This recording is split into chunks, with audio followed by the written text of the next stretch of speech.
Welcome to another team review. This is Pootie's team. So Pootie, you know what your name is. I probably shouldn't read the full thing, but you know what the name. We'll say PT69's team. All right, so we got PT's team. This was a non-DLC, no warp skip run. So basically just like a standard maddening engage run. And we have a Lucina Alir. Now this is arguably Alir's best build, I think, in general. And I'm not talking about the general class, I'm talking about Chi Adept, Martial Master. So you have a Flashing Fist with Lunar Brace Plus, you can one round things, you can build up meter, you can basically reset your Lucina in a single combat. In most cases, in some cases you might need danced, but you can also heal, and that gives you a bar. So if you've just killed a bunch of enemies, there's no enemies to attack, you can actually heal a unit, another unit on your team that gets you like more meter back. The Void plus 30 and the Makai engraving plus Flashing Fist, you're unhittable. You one round things, you can just stand places and exist and nothing will attack you because your Void hits like ridiculous levels. Like right now it's 150 without dual assist, or I'm sorry, dual support. With dual support it can easily hit like over 200 or just basically be so high that the only thing that can hit you is like chain attacks and L surge. But yeah, this is a pretty solid build. You have Fortify. Fortify can also rapidly reset you. If you heal 5 targets, that can completely reset your bar. I think it's like 5 or 6 to reset. So you can Fortify in a single turn. You can one round in a single turn. This is probably like the best overall Lucina build in the game. You have a support with everyone for dual support, and you also give everything your bonding plus 3 damage, which is pretty crazy. All right, now I'm gonna have to go through and click on these because it doesn't let me use the arrows or anything, because they're uploaded individually. All right, Alfred. So we have a Golden Lotus Avenir. Well, Avenir is always Golden Lotus, but we have a Golden Lotus build on Sigurd. You have Lance Power, Speed Plus. Sigurd gives you a little bit of defense. Alfred has decent defense on this class. So factoring in the Golden Lotus with the Sigurd, you have like an off tank who can go for decent doubling. He has 38 speed here. He's level 43 it looks like. Depending on when he second sealed him, he's at least like level 43. So you have momentum plus damage, you have lance power damage. You have a Rider's Bane plus 5, so you can one-shot another horse.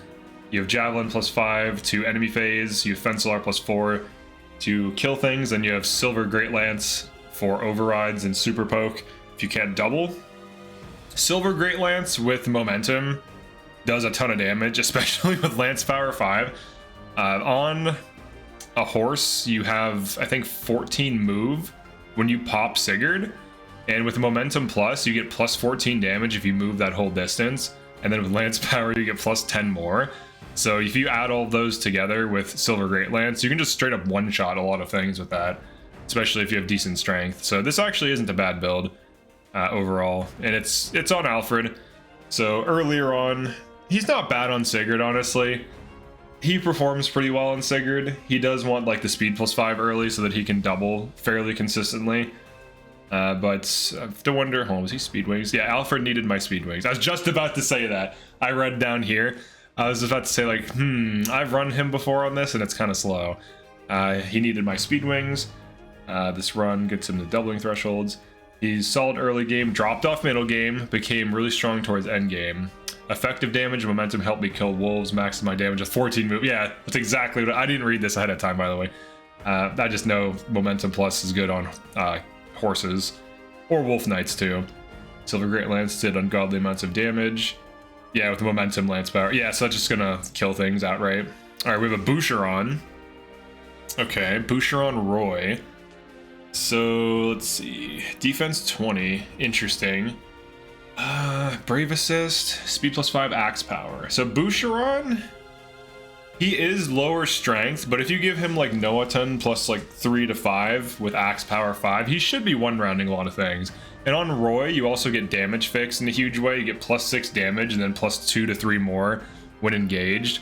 So just having Roy on a unit usually damage fixes him enough, but he went super overkill with Boucheron's damage fixing. Now, does he need axe power and Roy? I think you probably just need one. probably just one or the other.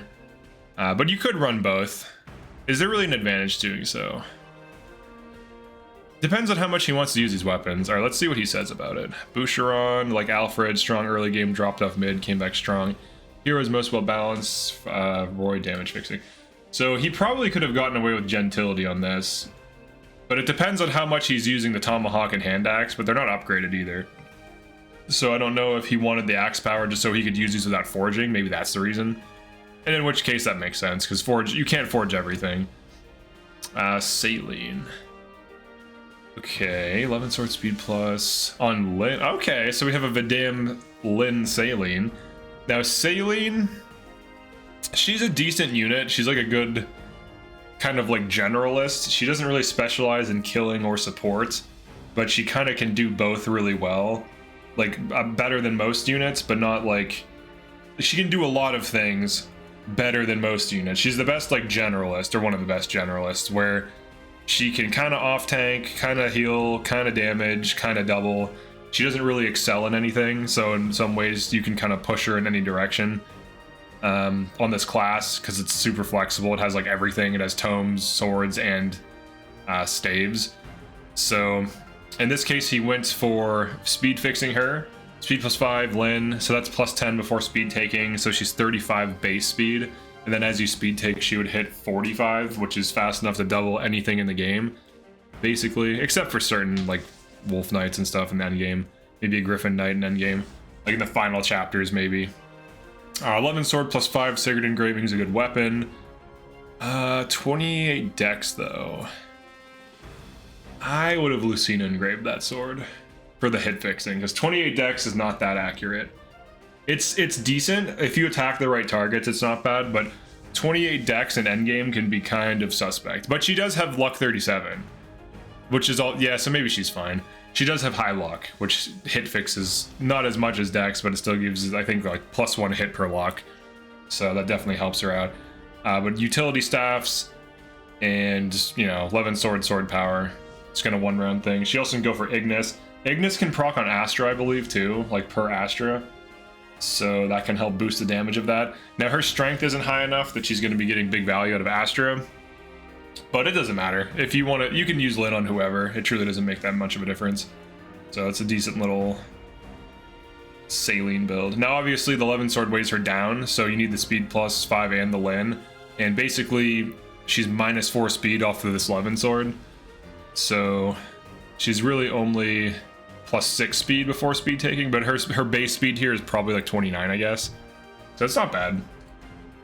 All right, and then Anna. Oh yeah, then for this, they're better 11 sword units. I want to keep Anna on tomes. Lin speed fixer, Astra isn't bad with Saline or Ignis procs. Oh, yeah. Okay, and then Anna. So this one was kind of interesting. So it's Anna on Byleth. Now Byleth gives you damage, right? It gives you magic. It gives you speed +3 and magic +3. And luck +8, and he just went speed and luck.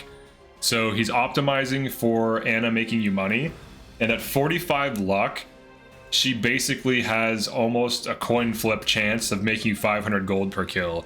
And he also has Bolg with Lin engraving, so that it's crit +20, so she rolls for low percent crits while doubling. And if she attacks her chaos style, puts her at 41 speed, which is quite good. You'll double pretty much everything in the game except for super fast things. She can go for anti-flyer on Excalibur. Now, Byleth on a Mage Knight, when you dance, gives Dex +10, because it's a Cav. Cav gives Dex +10.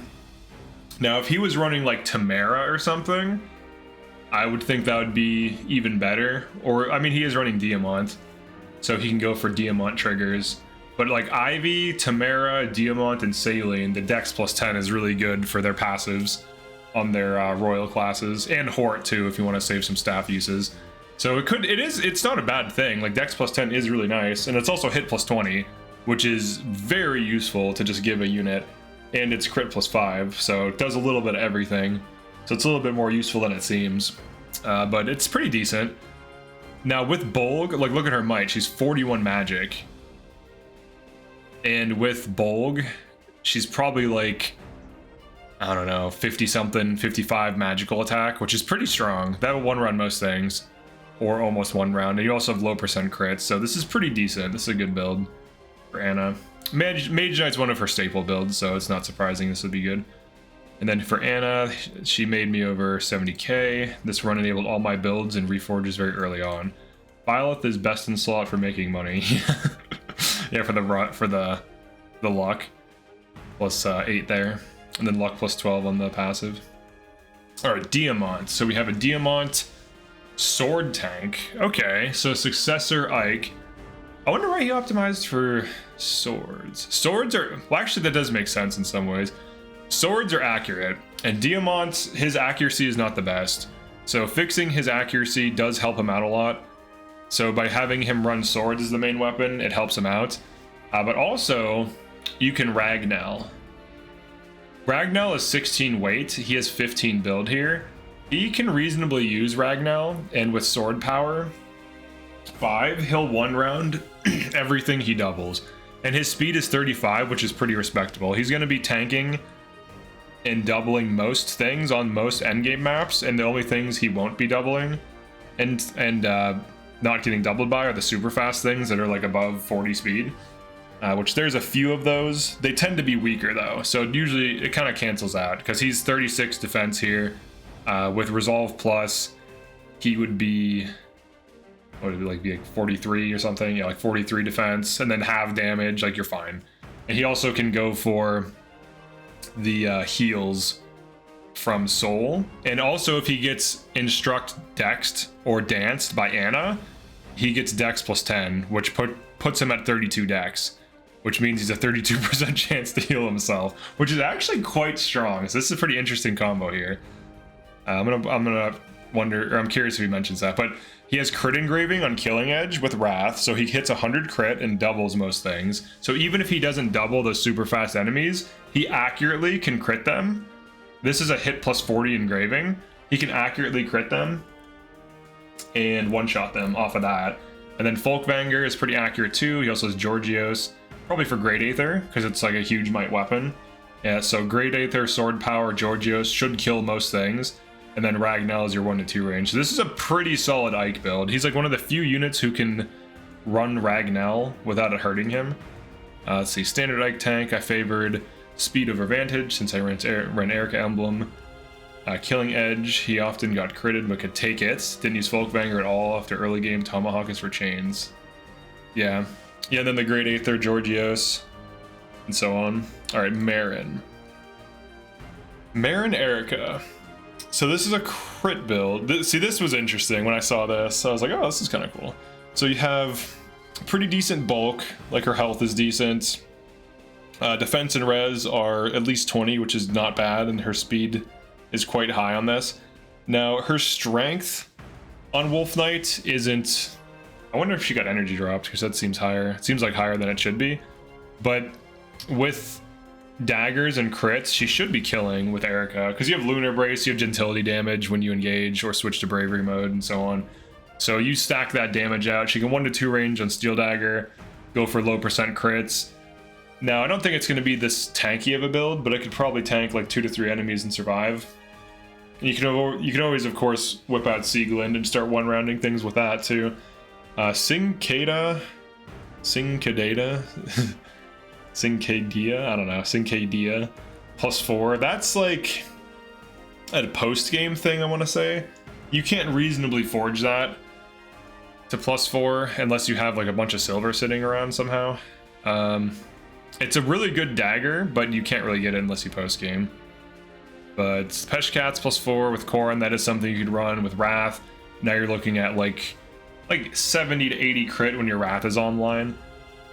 The only issue though is Erica heals you when you engage, so that could hurt a Wrath build. It could also help it if you need to reset your health, so you can kind of fluctuate, but you'd have to pay attention to like when you want to heal, when you don't want to heal, and so on for going for your Wrath.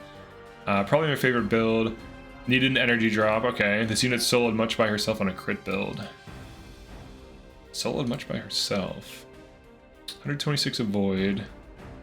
Interesting. With the plus avoid from that, maybe he went for like avoid tanking. Let's see, or just bondage shielded.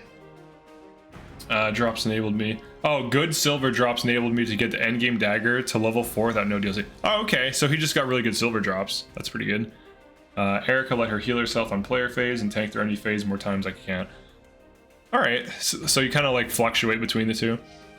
Sadal, Canter plus, Quality Time plus. This is like the optimal build for him. He's on Leif too. That's interesting.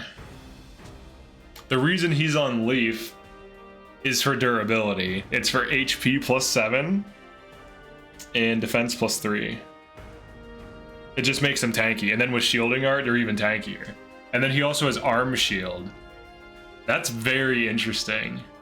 You get arm shield when a bow attacks you, when a dagger attacks you, and when a tome attacks you. Holy shit, dude. Is this one of Leif's best use cases? That's actually very clever. That's actually very clever. Because art, so you get tanking to everything with this. That's very smart, actually. And what does he say about it? Let's give extra boost. I didn't even think he didn't even call it out. This is actually a really good use case for Leif. And then the other thing you can do too is maybe he can quad hit like a weak enemy or something if you need it. Of course, you can always dance the target too, but yeah, arm shield plus plus with shielding art is very interesting. Because typically the thing that is a threat to a dancer is like a Thoron, maybe archers. Because usually what will happen is the things that your team can't get to are what's going to focus down on units like your dancer. So like your team will usually kill the things that are closest, but maybe you can't reach the mages in the back line or the archers in the back line. And he has -7 damage from them. And then he also has 3 more defense and 5 more defense from the shielding art and 7 more HP. So he now has like near tank levels of bulk against most things, and Canter plus, Quality Time plus. This is actually a really good use case for Leif, to be honest. This is pretty clever. Let's see. And then we got this, Linden. So Thoron, just straight up Thoron. This looks like a staff bot. Canter plus, Momentum plus with Corrin on Thoron. It looks like he ran out of engravings, which that happens. If you run a bunch of units with engraved weapons, you'll run out of engravings. So he just looks like he's a staff bot that is running momentum, I guess, for the Thoron poke. You get magic plus 4, so you get up to plus 5 damage on your Thoron. So he can like Thoron poke and freeze with Corrin and then reposition and do standard Corrin things. Let's see, surprisingly fun. Linden could Thoron poke, use momentum, build up stream. Yeah, so it's pretty straightforward momentum build. But this is a good use case for Leif. This is really interesting. And then the Marin build was pretty cool, like that. And then I don't know if he did Dex plus 10 the Diamonts, but getting 30, going from 1 out of 5 to 1 out of 3 attacks healing is substantial. So like if you double enemies and 3 enemies attack you and you have a 1 in 3 chance to heal, you should reasonably see 2 heals per 6 or per 3 combats where you double an enemy phase. Or if you don't double, you get attacked 3 times, you should see 1 heal. And that 1 heal on an Ike tank could easily be the difference between living and dying. That can enable you to take way more combats than you have any business taking, especially with Ragnell's defense plus 5 and then resolve. Once you get below that threshold, then you start wrath critting with Ragnell. And I think it heals you for the amount. So if you proc a soul on a crit, it can heal you back to full, which is pretty wild. So this is a pretty interesting use case of Successor in coordination with this Anna build, which I would argue is probably the best use case of Byleth here, because like who else wants luck stacking like this? No one. And also hit fixes her too, and she doesn't really need it. She's dex capped too, which is crazy. But this is a pretty interesting team comp. You also have, it's mostly the early game units. So a lot of early game units, including Anna. So most of the team is early, and then the later on units, you have like a filler unit that was used to staff one. I wonder why he chose Linden. Why not like Citrine or someone else who's just like freer? Maybe because you don't need it. I mean, you truly don't. You can get away with running like 3 units or 2 units or 1 unit for like all of the early and middle game It's totally fine. But thank you, PT69, you can see the name here, for sending this in. This is a pretty interesting team. It's pretty cool. But yeah, if you enjoyed this or want to have your team reviewed, definitely like and subscribe. And if you want your team reviewed, you do need to become a channel member, and then you can just DM me on on Discord, and I'll check out your team and review it. And I'll see you in the next one. Peace.